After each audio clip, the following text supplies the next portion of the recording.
Hello Eorzeans, welcome back to Secrets of a Realm. In this episode we're returning to Thanalan. Last time we were here, we visited the Sand Caves, a seemingly massive and unfinished dungeon located south of the ethereal gate of Halatali. Just southeast of the Sand Caves you'd find the ethereal gate of Sandgate, and southwest of Sandgate you'd find the entrance to a mine, more specifically, Sandgate Mines. This dungeon is special, as it featured a fully constructed mine entrance. Sure, it was hidden to the far south of eastern Thanalan, and it was not acknowledged on the map, but the structure at the entrance was a clear indication that something was lurking inside. The entrance was guarded by a brass blade by the name of Sinbert. Upon interacting with him, he'd say the following: "I cannot permit you to enter here. Please seek your adventures elsewhere." Sorry, Sinbert, I don't take orders from you. Let's get inside. Like all dungeons in 1.0, the entrance tunnel heads down. After a short while, I encountered the entrance gate, similar to that of Thanalan Mines. However, this one is closed. A welcome change from the previous dungeons is the lighting. This dungeon seems to be well lit, so I won't feel as uneasy in this one, thank the 12. Past the entrance gate, I'm faced with a closed door to the right and a corridor to the left. I obviously follow the corridor to the left, and after a short while, I enter this intersection with lots of crates and junk placed on the floor. To the left is a closed mine track door. Just side note, I really like how the doors look like a normal door, but because it's used to close off a mine track, it has a small opening at the bottom for the tracks. I think that's cute. The most eye-catching detail, however, are the mine tracks, close to the ceiling.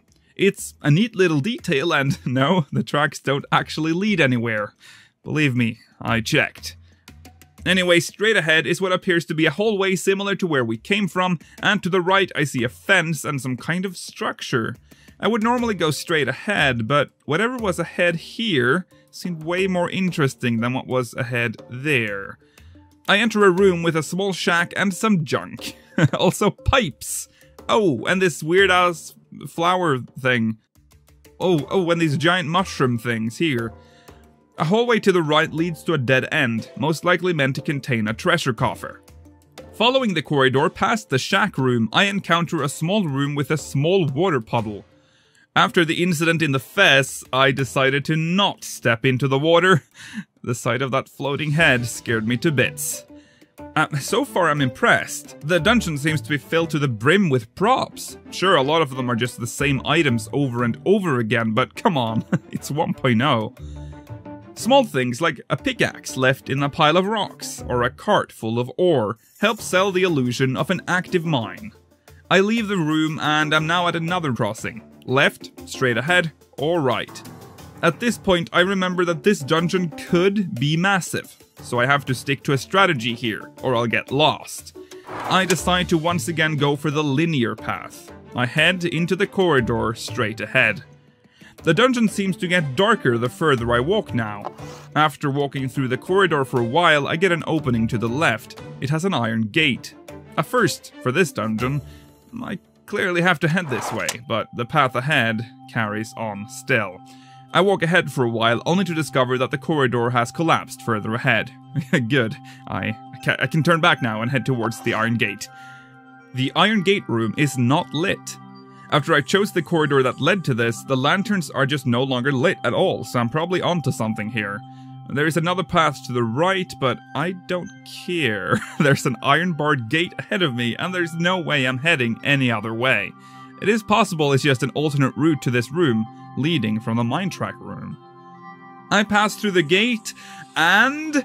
oh, it's blocked. Well, that sucks. I guess barred iron gates usually mean that you can't pass through. Remember back in the fez, a similar situation where I passed through the iron-barred gates and ended up with just nothing. Well, in this section, it's actually complete. Like, there's nothing, you know, there are boulders here, they're rocks, but in the fez, the map just stopped. So at least we have some of this to look at.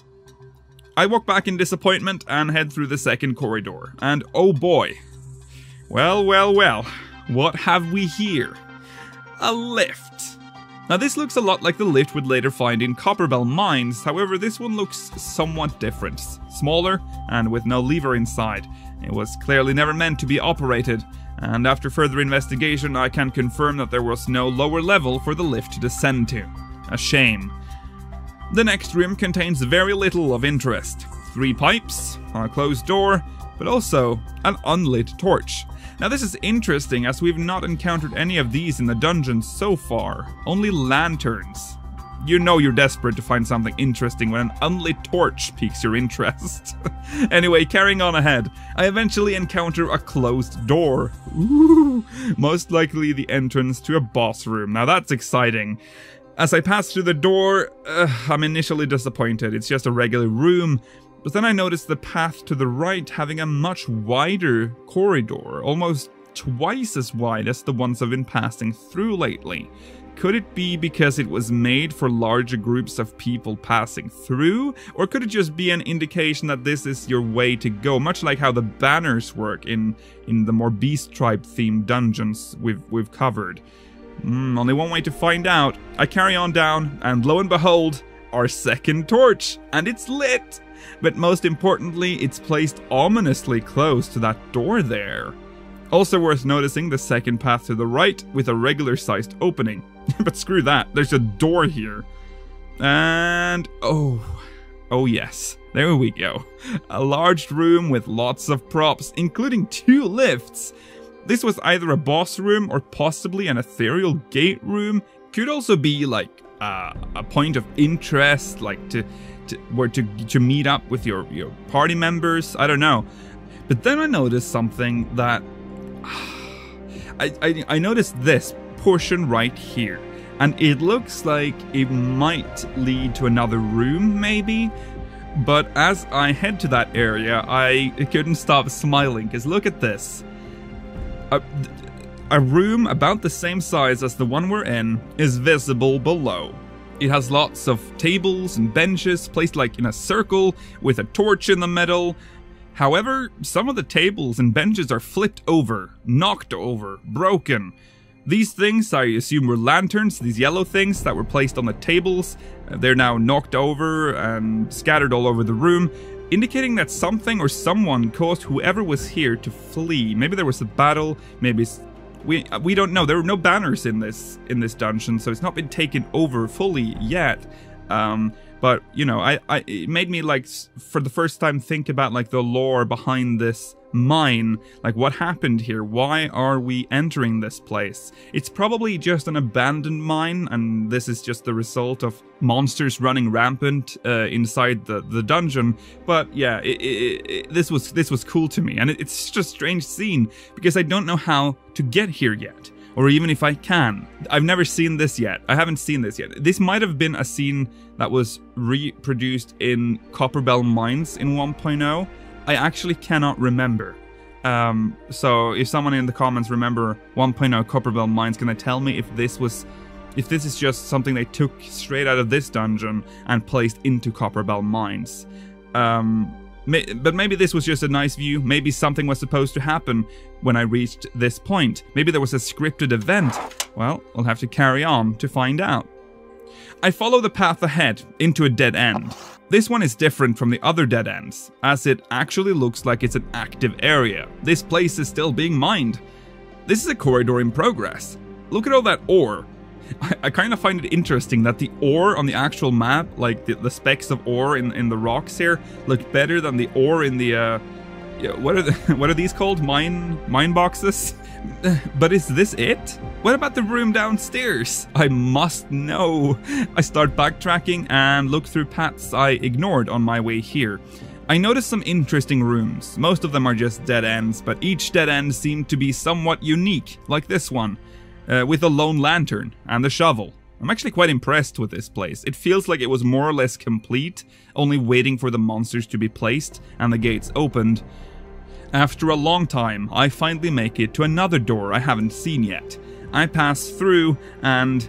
oh lords. This is where the similarities with Copperbell Mines really start to shine. A massive open room with bridges, mining equipment, lifts and whatever are placed all over the room. The path circles a massive open canyon before leading into the other side of the room via a series of bridges connecting to and from the middle section of the room. Middle section sort of being like a connection point, which connects the west side to the east side. This leads to another door, and on the other side I'm faced with another choice of left and right. I choose the left path and notice that the corridor is wide again. That's usually a good sign. I find myself in another room with mine tracks near the ceiling, and to the right a door. However, it's closed, and the other path leads to dead ends, all of which still somehow feel fresh.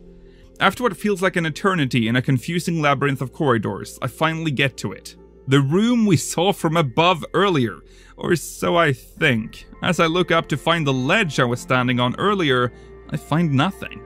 The ceiling isn't high enough for that. It's also way smaller, and there are two buildings here. In the one we saw from above, it was only one.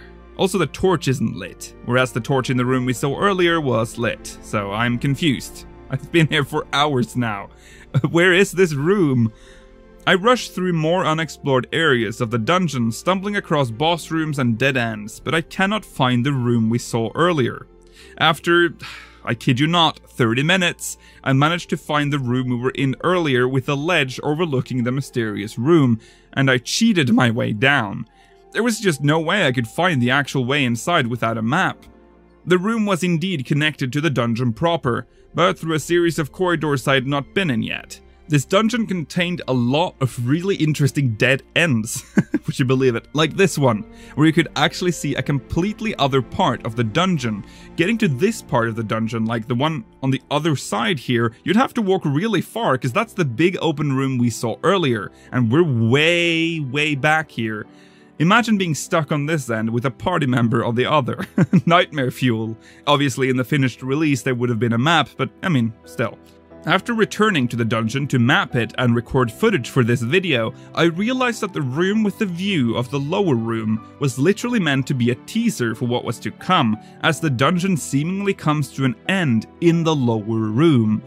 Once entering that room, you've basically walked the entire length of the dungeon. I can't remember if this was a thing in Copperbell Mines. I mean, I asked about it earlier, but even still, this is pretty neat, even if it was in Copperbell Mines, because it's just neat, okay? But one question I kept asking myself again and again while walking through here was, what music was planned to play in this place? Nobuo Uematsu made a lot of music in 1.0, and a lot of it never really got used. Or got used once, like the mining questline theme. Spoche and the Montoy sellers got their own themes in patch 1.19, The Promise of Plunder, which you all know today as the generic dungeon battle theme in A Realm Reborn. It is possible The Promise of Plunder was the theme intended for Sandgate Mines, but we'll never know for sure. While the other dungeons I've walked through have felt dark, ominous and creepy, this one kinda makes me feel sad. Sad to realize that work was put into this dungeon. It feels like someone had an idea here, and it was nearing completion.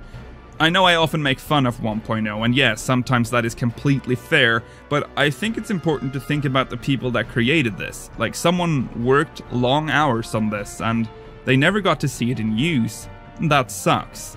That's why I'm even doing this series in the first place. All of this would have disappeared forever, unless someone documented it. And that's my goal, to preserve everything that was Final Fantasy XIV 1.0. And what better way to appreciate the work that was put into this dungeon than a really somber unused track from 1.0 by Nobuo Uematsu, Final Respite.